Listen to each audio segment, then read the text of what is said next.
Əmək müqavilələrinin elektron informasiya sisteminə daxil edilməsi ilə əlaqədar işə götürənlərə oktyabrın 1-nə qədər qoyulan möhlət artıq başa çatdı. Dövlət Əmək Müfəttişliyi Xidməti yaxın zamanlarda nəzarət tədbirləri nəticəsində qanunvericiliyin tələblərinə uyğun tədbirlər həyata keçirməyə hazırlaşır. Bugünə olan məlumata görə Əmək və Əhalinin Sosial Müdafiəsi Nazirliyinin elektron informasiya sistemində 1.300.000 işçinin əmək müqavilələri barədə bildirişlər qeydiyyatdan keçirilib. Təxminən 200.000 əmək müqaviləsi isə hələ də elektron informasiya sisteminə daxil edilməyib. Bu barədə məlumat verən Dövlət Əmək Müfəttişliyi Xidmətinin rəisi Fuad Əlizadə deyir ki, qurum bu işə götürənlərin yaxın 2-3 gün ərzində qeydiyyatdan keçəcəyinə ümid edir.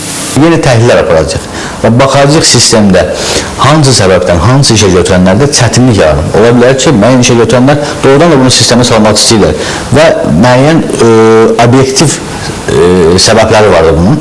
Biz onları təhlil edib, araşdırıb və həmin işə götürənlərə metodiki köməklik göstərəcəyik.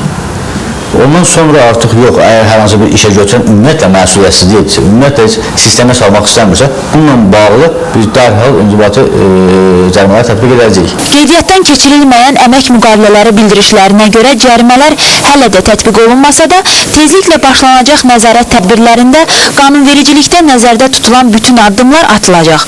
Bu zaman İnzibati Xətalar Məcəlləsinə uyğun olaraq fiziki şəxslər 1000-3000 manat arası, vəzifəli şəxslər 3000 manatdan 5000 manata qədər, hüquqi şəxslər 20-25 min manat dəyərində cərimələnəcəklər.